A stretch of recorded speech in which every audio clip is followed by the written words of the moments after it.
Assalomu alaykum, hurmatli tomoshabin, kanalimizga xush kelibsiz. Kanalga yangi bo'lsangiz obuna bo'lishni va like tugmachasini bosib qo'yishni unutmang. Hozirga aytib beradigan hikoyam hayotimda bo'lib o'tgan. 28 yoshimda erimdan ajraldim. Bunga 4 yil bo'ldi. Uyga qaytganimga 3 yil bo'lganda erim boshqasiga uylanib oldi. Men esa osongina unutib yubordi.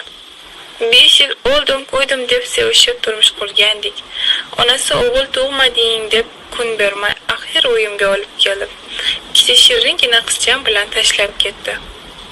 Shu vaqt ichida erim faqatgina 3 marta qizlarimni ko'rgani keldi. Meni so'ramaydi. Erim o'ylangan, kuni to'y rosa yig'ladim, xastalanib yotib qoldim.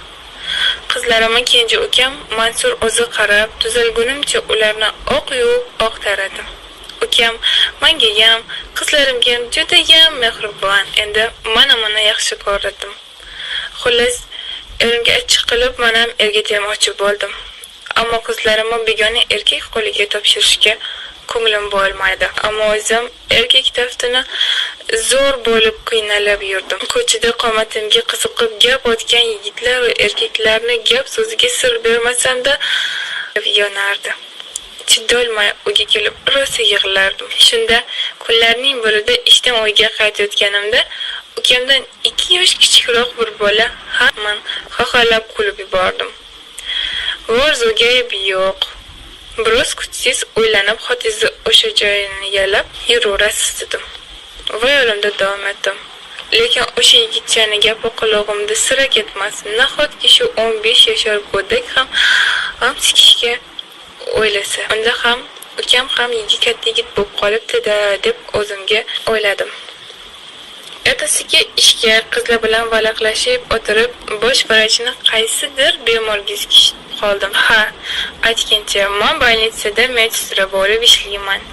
Xullas, gap o'rtasida toza spirt 100 gramdan ichamiz deb oramizdagi ikkita rus mitiska 500 gram toza spirt olib kelishdi.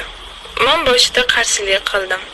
Lekin qizlar bir marta ichib ko'rs qilganini unutasan deb menga ham 100 gram qo'yib ichirishdi.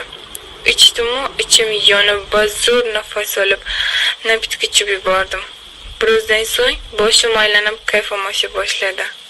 Dardlarimni unutdim va jimgina qizlarni tinglab o'tirdim. Tungi smena edi.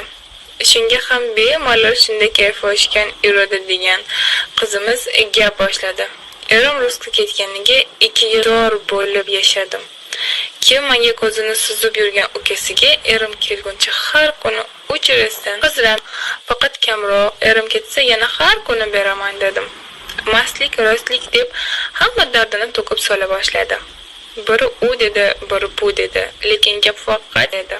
Navbat kelganda 6 ta qizdan 2 tasi uxlab yotar, bittasi hojatga ketgandi. Yonimda Vera bilan Nigina anavi mitiska qolgandi.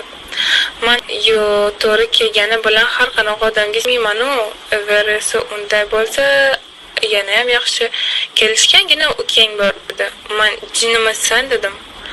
U nima qilibdi? Ukang ham ko'zini ochasan dedi. Nima qilibdi? Lekin bu gapga meni jahlim chiqdi. Meni ukam, meni jigarim. Verasi, ukam bo'lsa baribir erkak ham holida. Mana men yigitim tashlab ketganda 15 yashar ukam Volodyani aldab, hozirgacha parazit sevib qolgan o'lgudi, lekin o'zim ham uni yoqtiraman. Ayniqsa yo'g'on bo'lib ketaman. Bu gaplarni eshitib kayfim o'chib ketdi. Rangim oqarib, ichim g'alati bo'lib ketdi. Vera buni ko'rib, "Namuncha buzrasan? Nima? Uni bilmaysanmi? Bu ishi nomi shunaqa." Ha deb o'ylamasdan ukini sinab ko'r. Mana men qanday qilib nimaga sinayman? Vera, nimaga bo'lardi? Ukang senga befarqmi, yo'qmi, shunga sinaysan? Ertaga uyga borib, kaltaroq badiningga yo'q pishadigan biror nima ki, mana bu ko'rsatish oyoqlarini ko'rsatib, unga qizlar, ayollar haqida savol ber, uni kuzat. Agar seni xolab yurgan bo'lsa, nada, seni qomatingni ko'rib, men uxlashga yotdi. Mana esa ertalabgacha ko'zimga uyqu kelmadi. O'tirdim. Uyga kelib verayotgan gaplarni biroz o'yladim. Axir qanday qilib o'z ukamni tegitadim? Axir bir qorindan talashib tushganmiz-ku. Lekin nima qilay? Hamon kundan kunga battar yonib azob beryapti-ku. Shunday qilib 2 hafta ikkilanib yurdim. Bu orada atayin menga imkon yaratgandek oyim ishxonamga yaqin joydan 8 xonali uchastka olib berdi. Menga vaqtinchalik qorovul qilib, ukam Mansurni qo'shib berdilar. Chunki uyga qatnaganimdan beri ortimdan uyga suvchilar va xushtorlar oqib kelardi. Ortimda 2 ta boy yetgan singlim bor. Onam ularga ortiqcha gap so'z chiqmasin deb meni ko'chirishga majbur bo'lgandilar. Shunday qilib ukam 2 qizim yangi uyda yashay boshladi.